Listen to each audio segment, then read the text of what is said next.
નમસ્કાર વાલા વિદ્યાર્થી ભાઈઓ અને બહેનો, હું સંજય રમેશભાઈ મકવાણા આપ સર્વોનું હાર્દિક સ્વાગત કરું છું.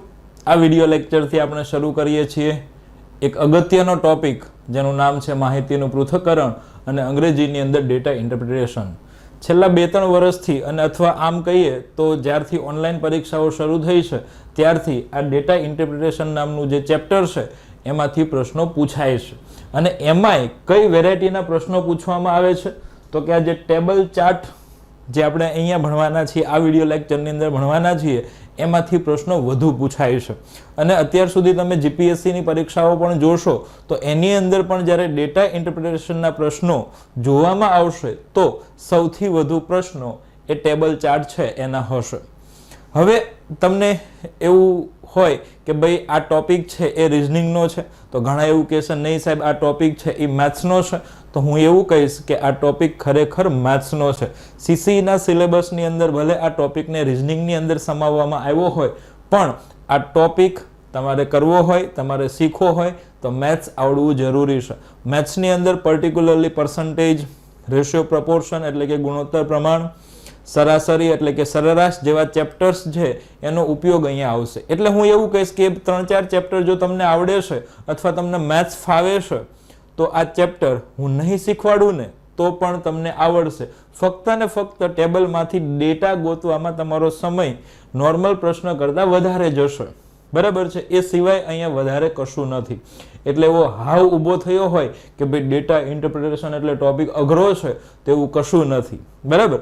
અને આ ચેપ્ટર શરૂ કરતા પહેલા આપણા જે પેડ યુઝર્સ છે એમને મારે સ્પેશિયલ થેન્ક યુ કહેવાનું છે. શું કામ થેન્ક યુ કહેવાનું છે તો કે પેડ યુઝર્સ આપણો કોર્સ આપણી એપ ઉપર જે અવેલેબલ છે એની અંદરથી મેથ્સ અને રિઝનિંગ શીખી રહ્યા છે અને સાથે સાથે એમના મિત્રોને, એમની બહેનપણીઓ જે છે એમને પણ જણાવી રહ્યા છે કે ભાઈ તારે મેથ્સ અને રિઝનિંગ શીખવું છે તો SRM ઇન્સ્ટિટ્યૂટની એપ્લિકેશન છે એ લઈ લે, તને આવડી જશે. હવે મને કેમ ખબર પડી તમે આવું કરો છો તો કે જે નવા પેડ યુઝર્સ આવે છે એમને હું પૂછતો હોઉં કે ભાઈ તમે આ એપ્લિકેશન સુધી આવ્યા, કોર્સ સુધી પહોંચ્યા તો કઈ રીતે પહોંચ્યા તો એ એવું કહેતા હોય કે ભાઈ મારો એક મિત્ર છે કે મારી બહેનપણી છે એ તમારો કોર્સ યુઝ કરે છે, તો એણે અમને કીધું કે ભાઈ મેથ્સ અને રિઝનિંગ શીખવું હોય તો આ કોર્સ લઈ લ્યો. તો અમે પણ આ કોર્સ પરચેસ કર્યો છે અને હવે મેથ્સ અને રિઝનિંગ અમે શીખીએ છીએ અને અમને એવું લાગે છે કે હવે અમને મેથ્સ અને રિઝનિંગ આવડી જશે. નબળામાં નબળા વિદ્યાર્થીઓ છે એ આપણી સાથે જોડાય, મેથ્સ અને રિઝનિંગ શીખી રહ્યા છે, એટલા માટે તમને સ્પેશિયલ થેન્ક યુ કહેવાનું હતું. Again thank you and thank you very much. તો હવે આપણે ડેટા ઇન્ટરપ્રિટેશનની અંદર પહેલો ટાઈપ જેનું નામ છે ટેબલ ચાર્ટ, પછી આપણે પાઈ ચાર્ટ જોશું, પછી લાઇન ચાર્ટ જોશું અને બાર ગ્રાફ છે એ વારાફરતી વિડીયો લેક્ચરની અંદર જોવાના છીએ. અહીંયા આપણે કુલ 5 પ્રશ્નો જોવાના છે. એક પ્રશ્નની અંદર પેટા પ્રશ્નો આપેલા હશે એ પણ સોલ્વ કરીશું. ધીમે ધીમે આપણે આગળ વધશું, બરાબર ને. ડાયરેક્ટ હાઈ લેવલનો પ્રશ્ન સોલ્વ નથી કરવાનો. અને બીજું આપણે અહીંયા જેટલા પ્રશ્નો સોલ્વ કરવાના છીએ એ દરેક પ્રશ્નો અગાઉ જીપીએસસીની કોઈની કોઈ પરીક્ષાની અંદર પૂછાયેલો હશે, એટલે કે આપણે અહીંયા PYQs જે છે પ્રીવિયસ યર ક્વેશ્ચન્સ એ લીધેલા છે. તો નંબર 1 ક્વેશ્ચન એકદમ ઇઝી ક્વેશ્ચનથી શરૂઆત કરશું.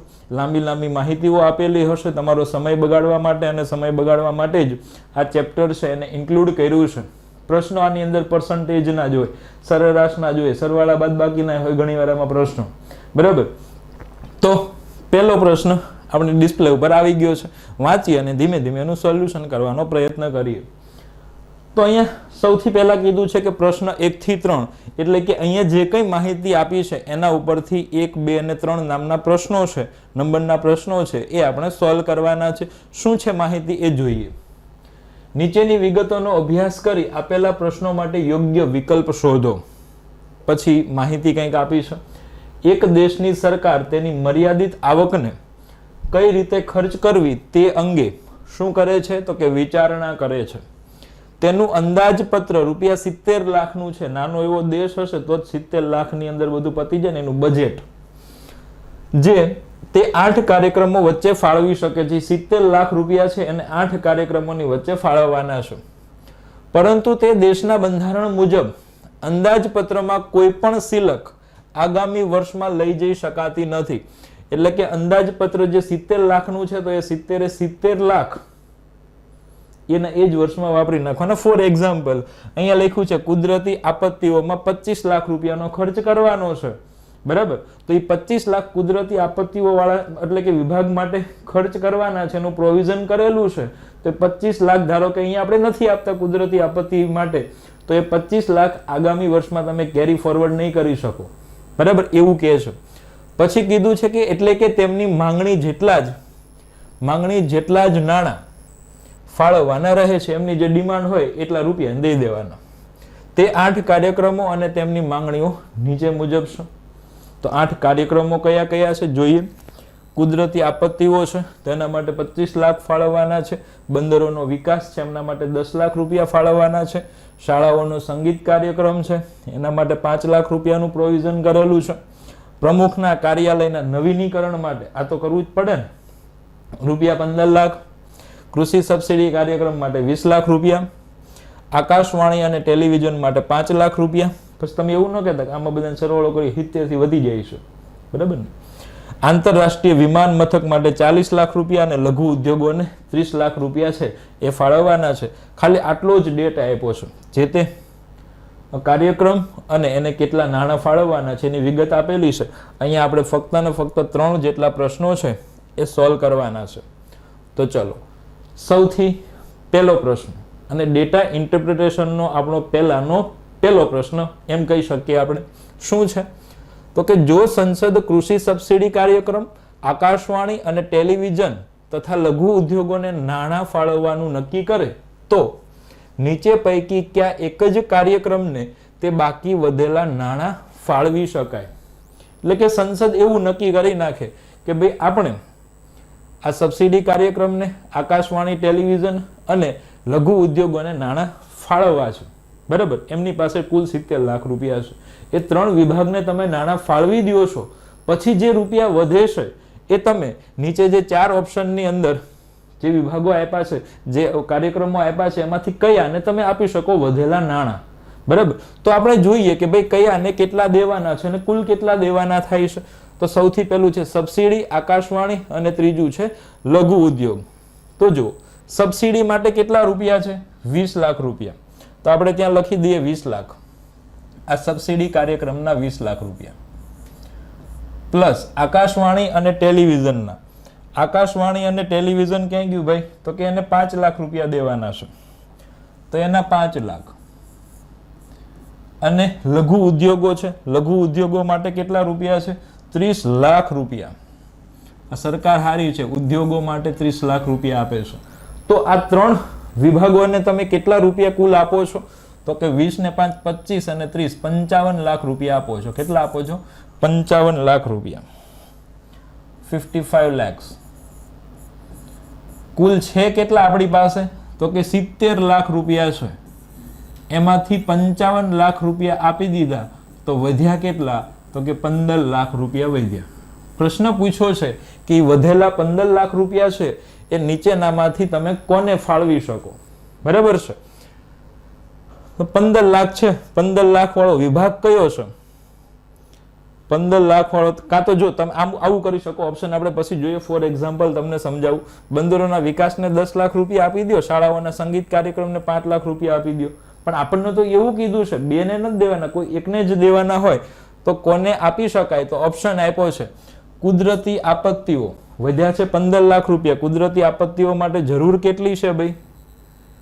તો કે 25 લાખની જરૂર છે. આપણી પાસે 15 લાખ રૂપિયા જ છે ભાઈ, નહીં મેળ પડે.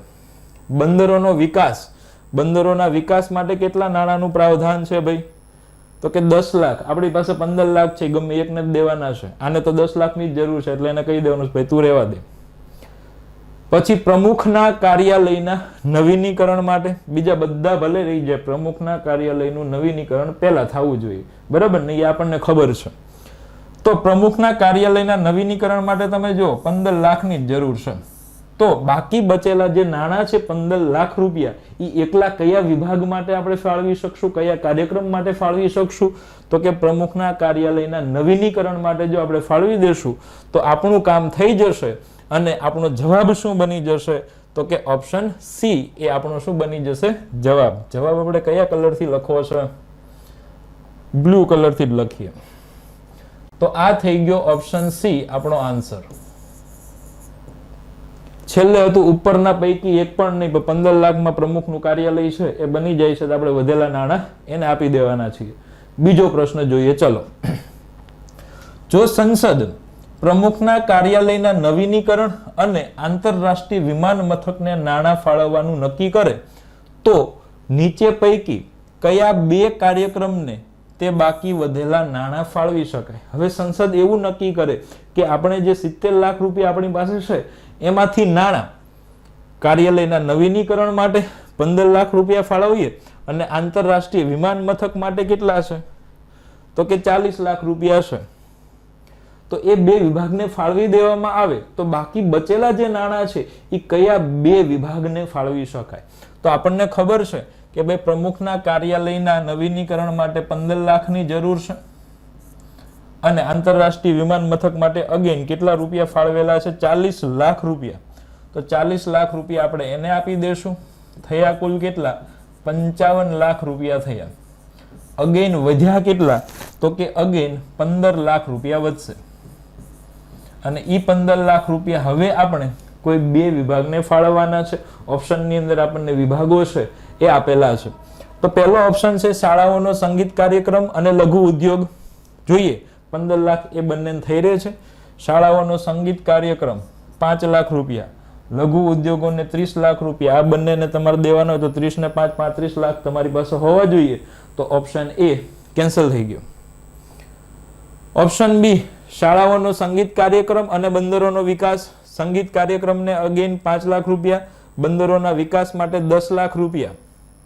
તો આ બંનેને તમે આપી દેશો, આને 10 લાખ અને આ 5 લાખ રૂપિયા, તો તમારા 15 લાખ રૂપિયા છે એનું સેટલમેન્ટ થઈ જશે, એ યુઝ થઈ જશે. તો આપણો જવાબ કયો બનશે? તો કે ઓપ્શન બી બનશે. કયો બનશે? Option B. ઓપ્શન સી પણ આપણે ચેક કરી લઈએ શું થાય છે, શું આવે છે જોઈએ. કૃષિ સબસિડી કાર્યક્રમ તથા આકાશવાણી અને ટેલિવિઝન એ બંનેને આપી શકાય.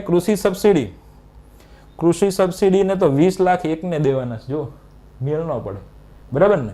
તો અગેન આપણો જવાબ કયો બની જશે? ઓપ્શન બી બનશે. છેલ્લો પ્રશ્ન જોઈએ.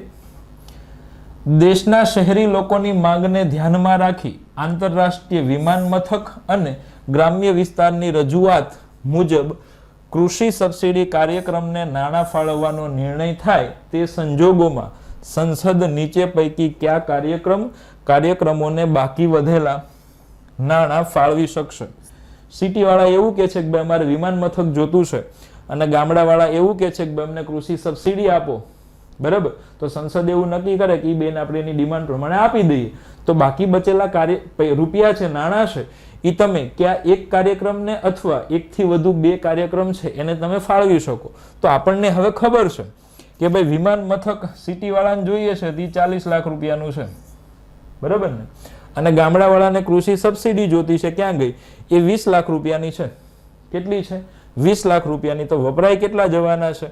તો કે 60 લાખ રૂપિયા અહીંયા વપરાઈ જવાના છે. વિમાન મથકના 40. અગેન સબસિડી માટે આપણે નજર ફેરવી લઈએ, 20 જ છે ને ભાઈ? કૃષિ સબસિડી 20 લાખ, હા ભાઈ. તો 40 અને 20 60 લાખ રૂપિયા વહ્યા ગયા. તો વધ્યા કેટલા? તો કે અગેન 10 લાખ રૂપિયા વધ્યા. તો 10 લાખ રૂપિયા કોને આપશું જોઈ લઈએ ઓપ્શન ઉપરથી.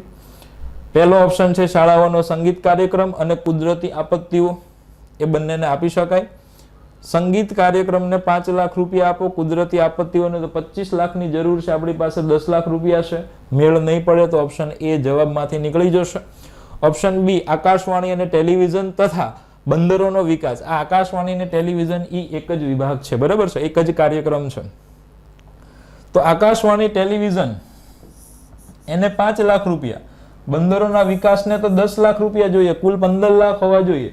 આપણી પાસે કેટલા છે? 10 લાખ રૂપિયા છે. તો ઓપ્શન બી પણ નથી આવવાનો. ઓપ્શન સી લઘુ ઉદ્યોગોને 10 લાખ રૂપિયામાં પૂરું થાય છે. જોવો તો લઘુ ઉદ્યોગો માટે 30 લાખ રૂપિયા જોઈએ છે. 10 લાખ કાં તો તમારે આ બંદરોના વિકાસને એકલાને દેવા પડે, કાં પછી 5-5 લાખ વાળા બે વિભાગ છે કે શાળાઓનો સંગીત કાર્યક્રમ, આકાશવાણી, ટેલિવિઝન, આ બેને ભેગા કરીને ફાળવો તો 10 લાખ રૂપિયા તમારા થાળે પડી જાય, બરાબર ને, એનું સેટલમેન્ટ થઈ જાય. બાકી કઈ સેટલમેન્ટ થતું નથી. તો અહીંયા આપણો જવાબ બનશે ઓપ્શન ડી. જવાબ કયો બને છે? ઓપ્શન ડી, ઉપરના પૈકી એક પણ નહીં. તો આ ડેટા ઇન્ટરપ્રિટેશનનો સૌથી સહેલો પ્રશ્ન હતો. કેવો હતો? સહેલો પ્રશ્ન. આગળ વધીએ અને જોઈએ કે આનાથી થોડોક અઘરો પ્રશ્ન તો વળી સાહેબ કેવો આવે, બરાબર ને. અને તમે પ્રશ્ન વાંચો ને ત્યાં સુધી મને ગરમી બહુ વધારે થઈ ગઈ છે, તો હું થોડીક ગરમી સાફ કરી લઉં, નકર તમને એમ થાય સાહેબ તો પલળી ગયા.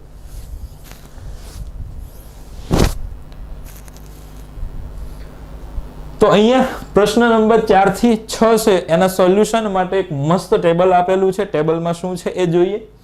એક કંપની દ્વારા આપેલ વર્ષોમાં વિવિધ પ્રકારની બેટરીઓના વેચાણની માહિતીનો અભ્યાસ કરી આપેલા પ્રશ્નોના જવાબ આપો.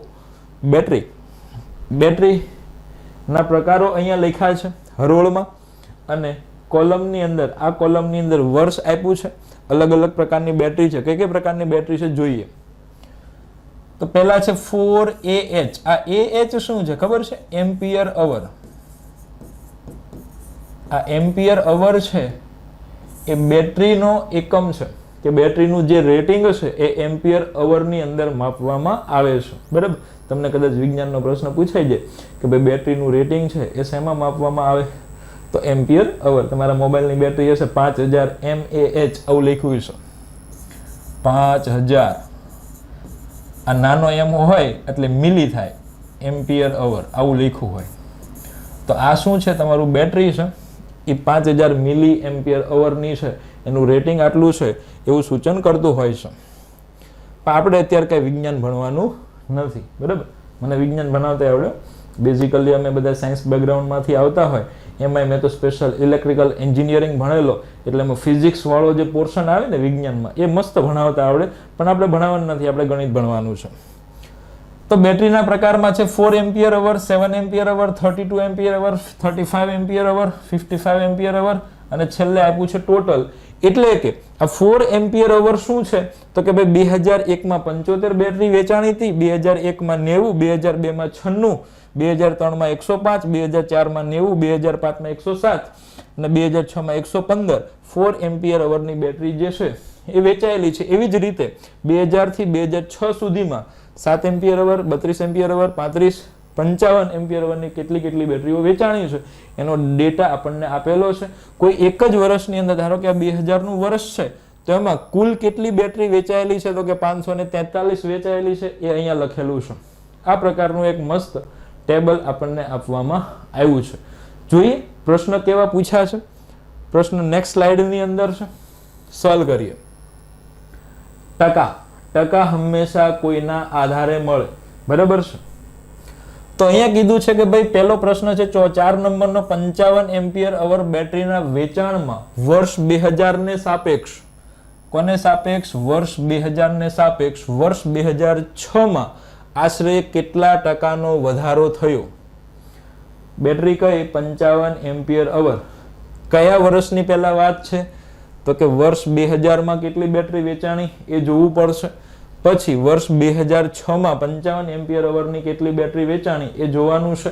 2000 કરતા 2006 માં કેટલો વધારો થયો એ જોવાનું છે. પણ એ વધારો આપણે શેમાં મેળવવાનો છે? ટકામાં મેળવવાનો છે, બરાબર ને. તો કઈ વાંધો નહીં. વર્ષ 2000 માં 55 એમ્પિયર કેટલી વેચાણી, વર્ષ 2006 માં 55 એમ્પિયર અવર કેટલી વેચાણી એ જોઈ લઈએ. 55 એમ્પિયર અવર આ રહી.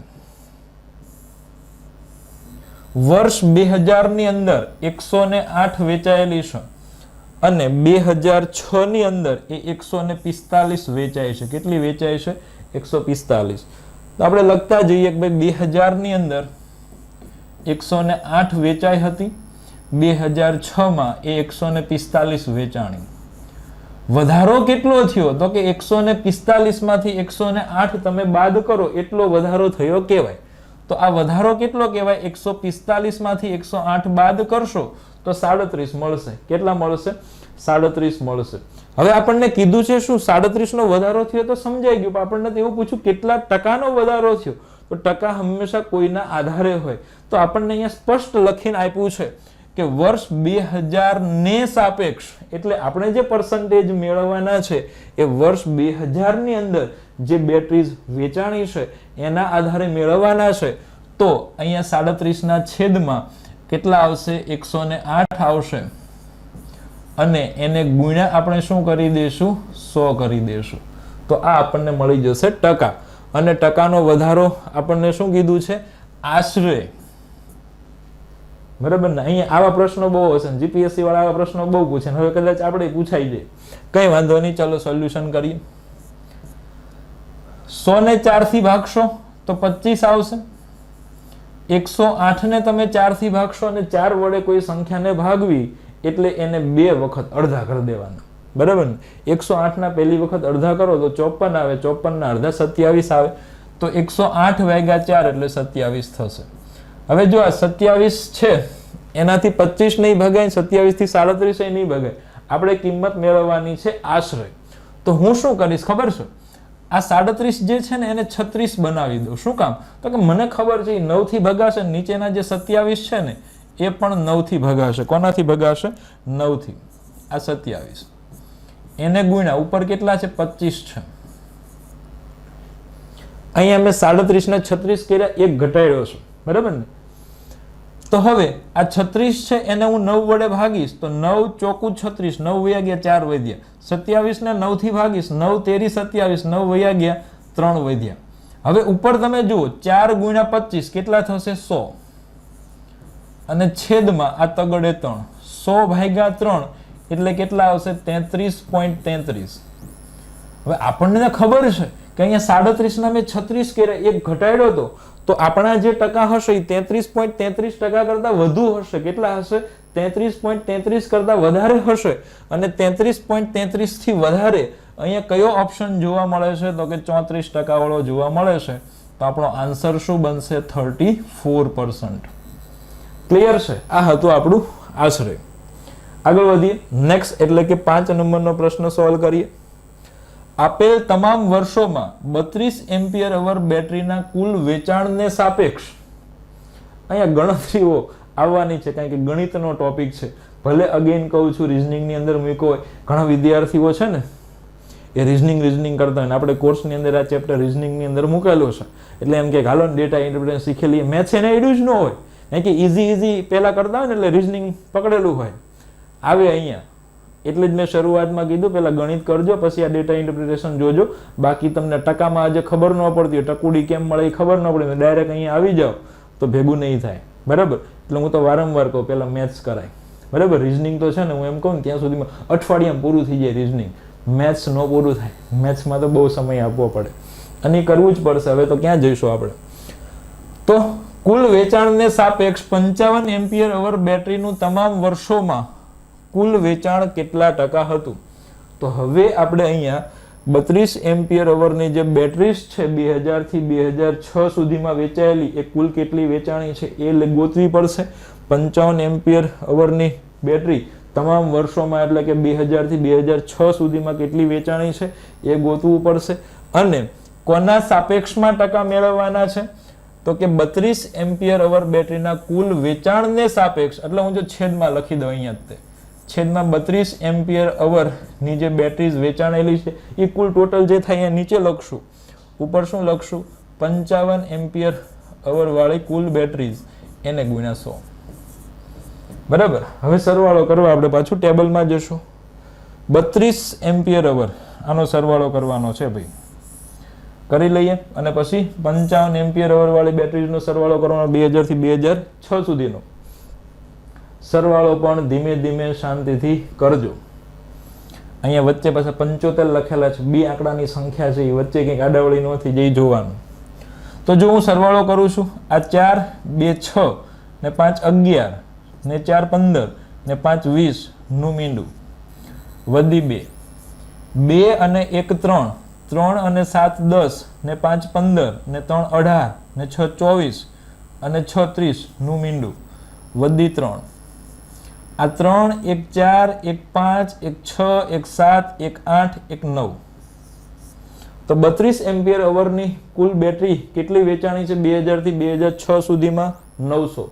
એ જ રીતે 55 એમ્પિયર અવરની કુલ બેટરીઝ મેળવી લઈએ તો અહીંયા 8 6 14 5 19 ને 6 25 25 ને 9 34 1 35 અને 5 40 નું મીંડું વધી 4 આ 4 અને 2 6 ને 3 9 ને 7 16 16 ને 9 25 25 ને 2 27 27 ને 4 31 નો એકડો વધી 3 આ 3 1 4 5 આ 6 6 અને 1 7 અને 1 8 810 બેટરી એ વેચાયેલી છે તો 32 વાળી 900 55 વાળી 810 હવે લખીએ 32 વાળી કેટલી છે 900 તો 900 છેદમાં આવશે 55 વાળી 810 એ ઉપર આવશે અને ગુણ્યા શું કરી દેવાનું છે 100 આ 0000 કેન્સલ થઈ જશે 90 90 81 અને આ મીંડું પાછળ ચોંટાડી દો તો ટકા કેટલા આવશે 90%.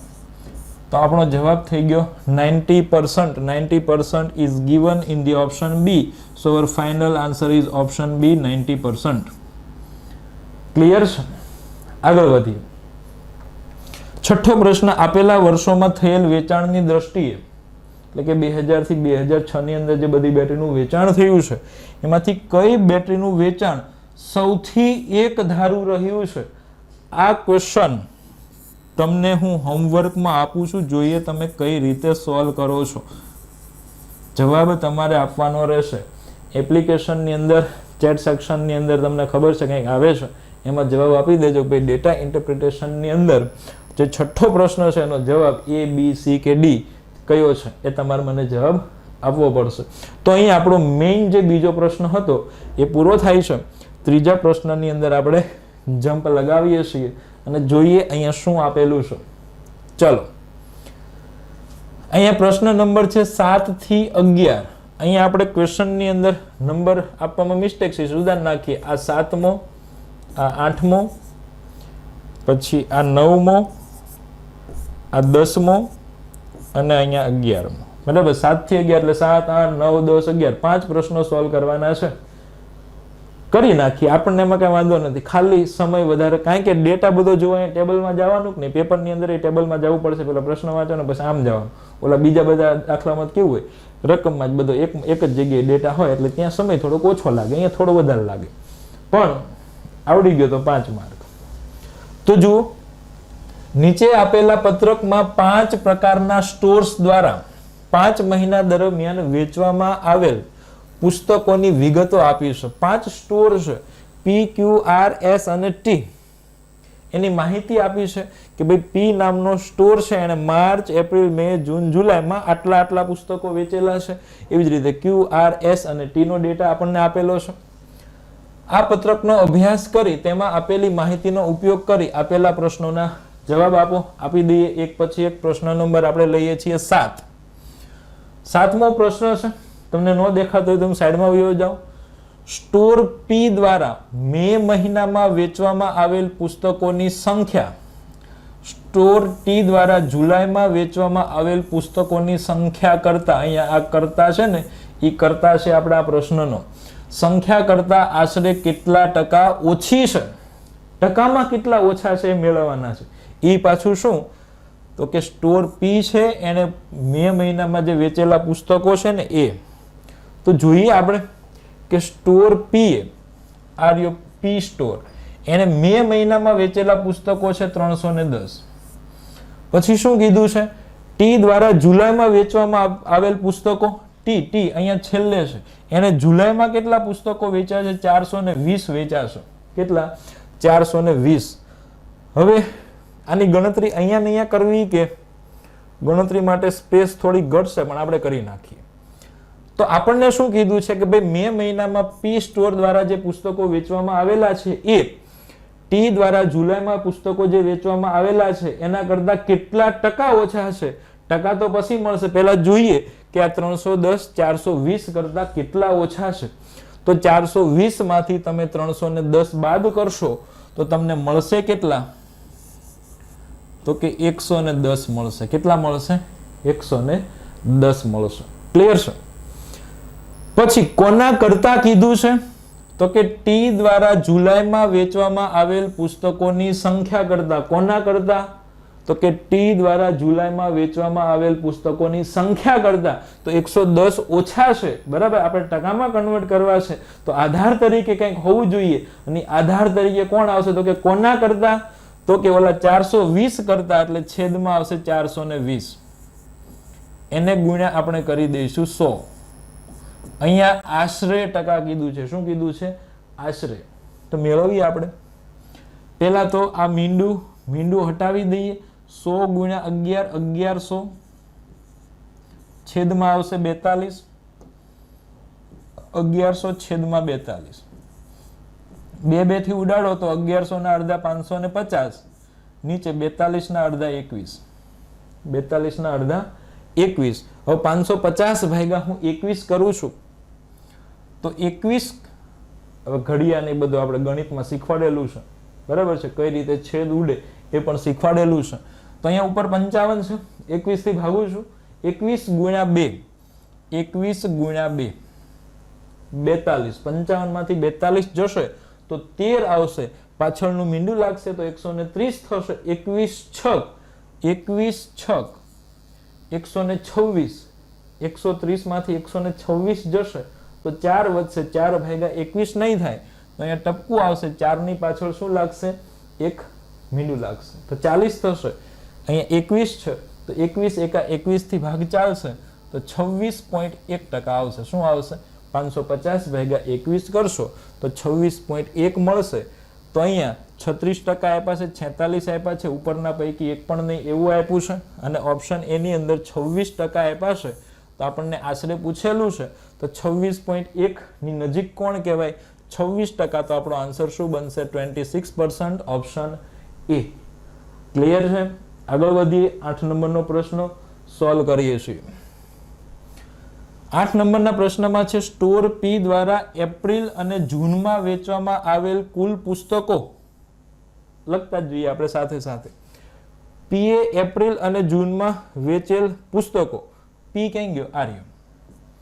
એપ્રિલમાં 200 અને જૂનમાં 120 વેચેલા છે એને. કુલ પુસ્તકો, તો એ કુલ પુસ્તકો કેટલા થશે ભાઈ? 200 અને 120 320 થશે. કેટલા થશે? 320. પછી શું કીધું છે? સ્ટોર ટી દ્વારા મે અને જુલાઈમાં વેચવામાં આવેલ કુલ પુસ્તકોનો આશરે ગુણોત્તર. પાછો ગુણોત્તર કેવો આવ્યો? આશરે. અહીંયા ટકા મેળવ્યા, અહીંયા ગુણોત્તર મેળવો, એટલે જ પહેલા કીધું તો આમાં બધું આવે. કઈ વાંધો નહીં. ટી દ્વારા મે અને જુલાઈમાં. ટી ક્યાં ગયો ભાઈ? અહીંયા રહ્યો. મે અને જુલાઈ.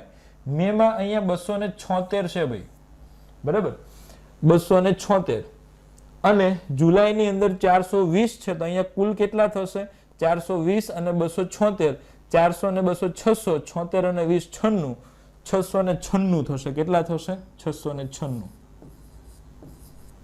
ગુણોત્તર આશરે મેળવવાનો છે આ બંનેનો. તો અહીંયા બંને ટપકા મૂકી દઈએ. હવે આવો મોટો તો ગુણોત્તર હોય નહીં. ગુણોત્તરની અંદર આપણને ખબર છે અહીંયા બે સંખ્યાઓ છે, એમાં કોઈ કોમન અવયવ હોવો જોઈએ નહીં. કોમન અવયવ હોવો જોઈએ નહીં. આ 320 ઉપરથી મને એવું દેખાય છે 8 થી ભગાશે, અને એ પાછળ 96 છે, ભગાઈ જશે 8 થી. તો અહીંયા 320 ભાગ્યા તમે 8 કરશો તો 8 ચોકુ 32 અને પાછળનું મીંડું 40 આવશે. આને ભાગીએ છીએ 8 થી. અહીંયા 69 છે પેલા. 8 8 64. 69 માંથી 64 જશે તો 5 આવશે. 5 આવશે. 56 થી અહીં 56. 8 7 56. 87 આવ્યા. હવે તમે જુઓ ને તો 40 અને 87 ની અંદર કંઈ કોમન નથી. કંઈ કોમન નથી. અને આપણા ગુણોત્તરો આપેલા છે એ જુઓ. 5:16, 5:13, 5:11, 5:9.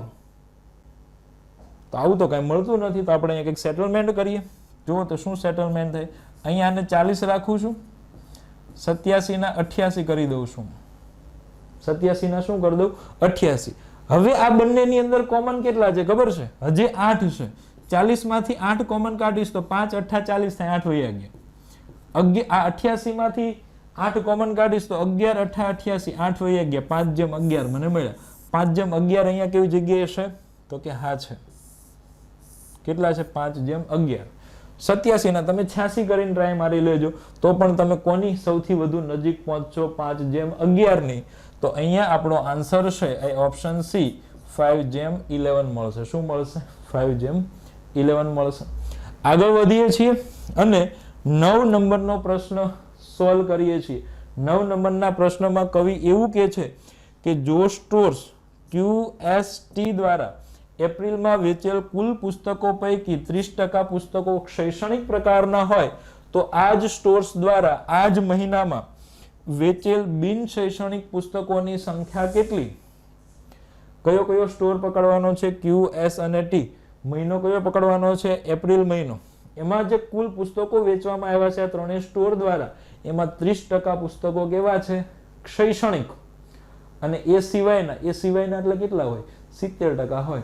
તો એ 70% છે એના ઈ સંખ્યા કેટલી થશે? 70% એ આપણે મેળવવાનું છે. તો સૌથી પહેલા તો આપણે આ ત્રણેય સ્ટોરે એપ્રિલ મહિનામાં વેચેલા કુલ પુસ્તકો કેટલા છે એ મેળવવું પડશે. તો કયો કયો સ્ટોર? QS અને T. મહિનો લેવાનો છે એપ્રિલ, તો આને 211 વેચ્યા છે, આને 145 વેચ્યા છે, આને 214 વેચ્યા છે. આનો ટોટલ કેટલો થશે એ આપણે લખીએ અહીંયા. જો આનું સોલ્યુશન ત્રીજાનું અહીંયા લખું છું. 211, 145 અને છેલ્લે કેટલા છે? 214. 214. 5 અને 4 9 અને 1 10 નું મીંડું વધી 1 અને 2 અને 4 6 અને 1 7, પછી 2 અને 2 4 અને 1 5. 570 પુસ્તકો કુલ આ ત્રણેય સ્ટોરે એપ્રિલ મહિનામાં વેચ્યા છે. અને આ 570 ની અંદર 30% પુસ્તકો કેવા છે?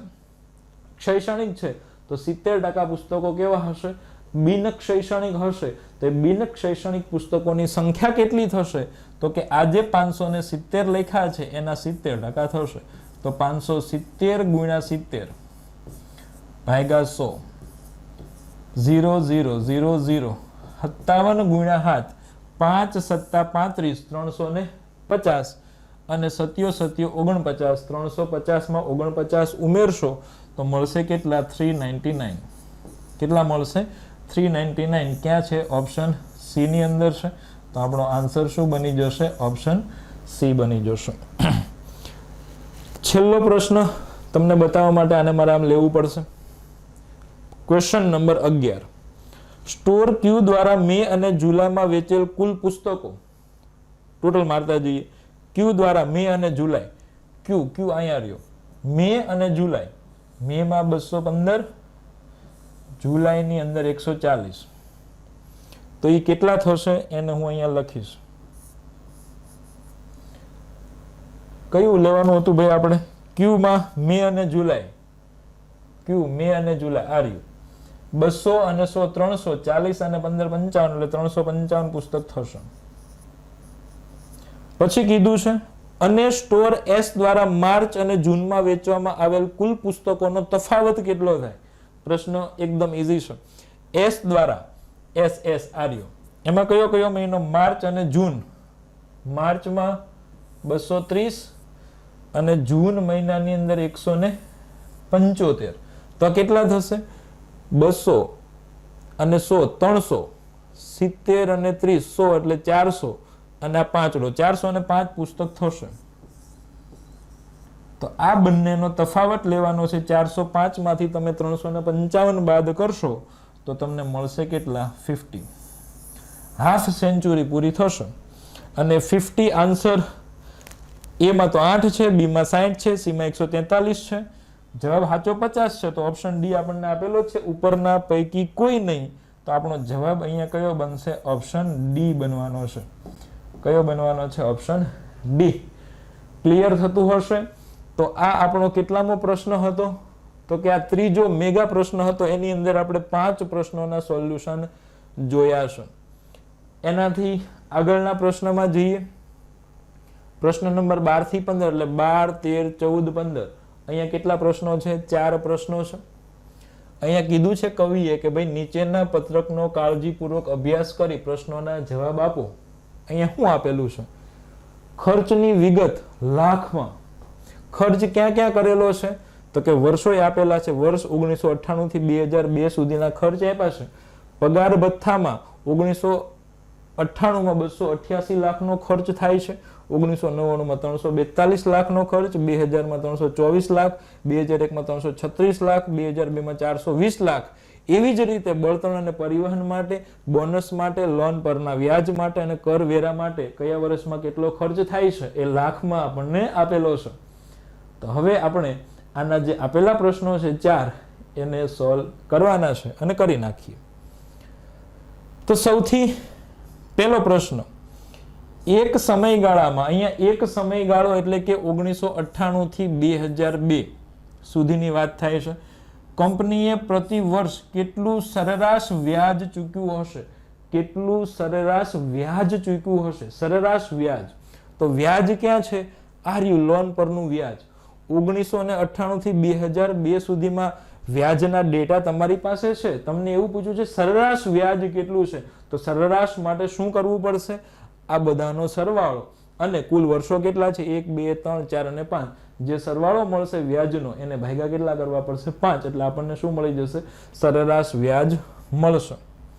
તો અહીંયા જ એનું સોલ્યુશન કરીશું આપણે. સરવાળો અહીંયા કરી દઈએ, સરવાળો અહીંયા કરીએ. જો પોઈન્ટ વાળા સંખ્યા આવી, પોઈન્ટ વાળી કરીએ સરવાળો. ચલો, આ 4 ને 5 9 ને 6 15 ને 4 19 ને 4 23 નો તગડો, અહીંયા પોઈન્ટ મૂકવાનો, વધી 2 2 ને 3 5 ને 2 7 અને 1 8 ને 6 8 ને 6 14 14 ને 9 23 નો તગડો, વધી 2 2 ને 2 4 4 ને 3 આ 7 ને 4 11 11 ને 3 14 અને 4 18 183.3 લાખ છે, રૂપિયા નથી, લાખ. 183.3 લાખ રૂપિયા.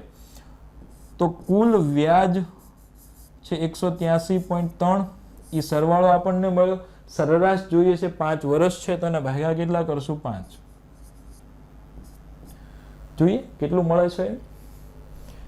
18 ભાગ્યા 5 એટલે 5 તેરી 15. 18 માંથી 15 ગયા તો 3, અહીંયા થયા 33. તો 5 6 30, 5 6 30. 33 માંથી 30 ગયા તો 3 વધ્યા, એ અહીંયા મૂકીશ. અહીંયા પોઈન્ટ પછી તમે તગડો મૂક્યો તો અહીંયા પોઈન્ટ, અહીંયા અગેન 33 થયા છે. 5 6 30. 33 માંથી 30 ગયા તો અગેન 3 ભાગ નહીં ચાલે, મીંડું મૂકો એટલે 30 થયા. 5 6 30, 36.36. સરેરાશ કેટલી મળી? 36.36, જે ક્યાં જોવા મળે છે? ઓપ્શન ડી ની અંદર. તો આપણો જવાબ શું બનશે? Option D. ક્લિયર છે? આગળ વધીએ. 13 નંબરનો ક્વેશ્ચન, કંપનીએ આ સમયગાળામાં ચૂકવેલ કુલ બોનસ, આ સમયગાળામાં ચૂકવેલ કુલ પગાર ભથ્થાના, કોના? કુલ પગાર ભથ્થાના આશરે કેટલા ટકા? તો ટકા અહીંયા કઈ રીતે મળશે? પહેલા એનું ફોર્મ્યુલા લખી દઉં છું અહીંયા. કુલ બોનસ, કુલ પગાર ભથ્થાના કેટલા ટકા? કોના કેટલા ટકા? પગાર ભથ્થાના. તો છેદમાં આવશે ભથ્થું, કારણ કે ટકા કોના આધારે મેળવશો? તો કે અહીંયા શું લખ્યું છે? કુલ પગાર ભથ્થાના આધારે મેળવવાના છે, તો છેદમાં ભથ્થું આવશે અને ઉપર શું આવશે? બોનસ. એને ગુણ્યા શું કરશું? તો કે 100 પૂરા. તો ચૂકવેલું કુલ બોનસ કેટલું છે એ જોઈ લઈએ. બોનસ ક્યાં ગયું? આ બોનસ જુઓ તો કેવું આપ્યું છે, પોઈન્ટમાં છે, એટલે સરવાળામાં અગેન ધ્યાન રાખશું. જોઈએ અહીંયા સરવાળો હું કરીશ, અહીંયા કરું છું. 0 અને 2 2 અને 4 6 ને 8 14 અને 6 20 નું મીંડું, 20 નું મીંડું. આમાં ઘણાને વિષ્ણુ ભગવાન યાદ આવી જતા હશે. 20 નું મીંડું કીધું ને એટલે 20 નું મીંડું વધી 2. આ 2 અને 5 7 અને 8 15 15 ને 6 21 અને 9 30 30 નું પાછું મીંડું વધી 3. અહીંયા ટપકું મૂકવાનું. 3 અને 3 6 ને 2 8 અને 3 11 ને 3 14 અને 3 17. તો અહીંયા કુલ બોનસ કેટલું આવ્યું? 17 આવ્યું. તો અહીંયા બોનસમાં હું 17 લખીશ, એને ગુણ્યા 100. જોઈએ હવે કુલ ભથ્થું કેટલું થાય છે. કુલ ભથ્થું, પગાર ભથ્થું આ રહ્યું. આ બધાનો સરવાળો કરવાનો છે. કરીએ. 8 ને 2 10 ને 4 14 અને 6 20 અને 0 એટલે 20 નું મીંડું વધી 2.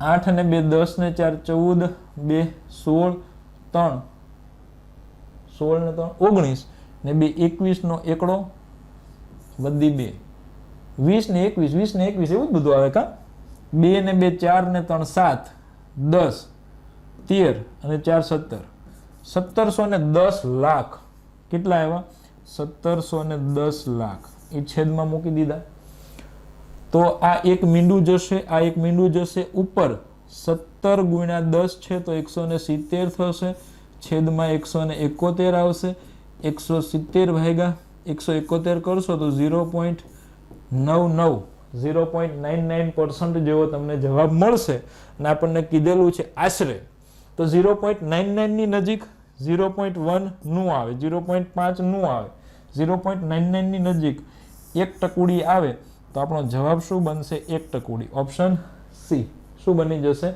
ઓપ્શન સી બનશે નેક્સ્ટ ક્વેશ્ચન 14મો વર્ષ 2000 માં કંપનીનો આ તમામ બાબતો પર કુલ ખર્ચ કેટલો તો અહીંયા હું તમને કહીશ કે ભાઈ 2000 માં કંપનીનો આ તમામ બાબતો પર કુલ ખર્ચ કેટલો એ કઈ રીતે મળે વર્ષ 2000 આ રહ્યું તમામ બાબતો ઉપર એટલે કે વર્ષ 2000 માં પગાર ભથ્થું કેટલું ચૂક્યું બળતણ પરિવહન માટે કેટલા ચૂક્યા બોનસ કેટલું ચૂક્યું વ્યાજ કેટલું ચૂક્યું કરવેરો કેટલો ચૂકવો છો એટલે 2000 ની સામે જેટલા આ ડેટા તમને દેખાય છે એ બધાનો શું કરવાનો છે સરવાળો અને સરવાળો કરતા જે જવાબ આવે એ તમારે અગેન A B C અને D જે ઓપ્શન આપ્યા છે એમાંથી ટીક કરવાનો રહેશે બરાબર એ તમે ટીક કરી દેજો આગળ જોઈએ તમામ વર્ષોમાં કરવેરા પર કરેલ કુલ ખર્ચ તથા બળતણ અને પરિવહન પર કરેલ કુલ ખર્ચનો ગુણોત્તર આશરે કેટલો થાય ગુણોત્તર પૂછે ને પાછા આશરે પૂછે એક તો મોટી મોટી સંખ્યાઓ આવતી હોય એમાં કોમન લેવામાં ફાંફા પડતા હોય ને આ પાછા આશરે ગુણોત્તર પૂછે એટલે કંઈક સેટલમેન્ટ કરવાનું હોય એમાં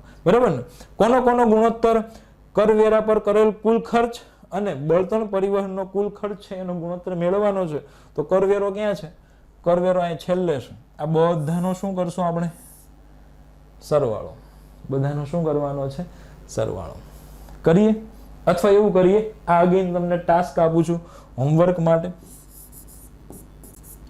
હોમવર્ક તો રહેશે હો હજી આની પછીનો પ્રશ્ન છે એમાં પણ હોમવર્ક રહેવાનું છે અને તમે જેટલી પ્રેક્ટિસ કરશો એટલો ફાયદો તમને જ થવાનો તો અહીંયા કરવાનું શું છે તો કે કરવેરાનો કુલ ખર્ચ એટલે આ બધાનો ટોટલ મારવાનો છે પછી એવી જ રીતે બળતણ પરિવહનનો આ બધાનો ટોટલ મારવાનો છે અને એ બંનેનો શું કરવાનો છે ગુણોત્તર તો અહીંયા તમારે મેળવવાનું છે કરવેરો જેમ બળતણ અને પરિવહન આ બંનેનો આશરે ગુણોત્તર કેટલો થાય એ ઓપ્શન ABCD માંથી ગોતી અને તમારે ટીક કરવાનું રહેશે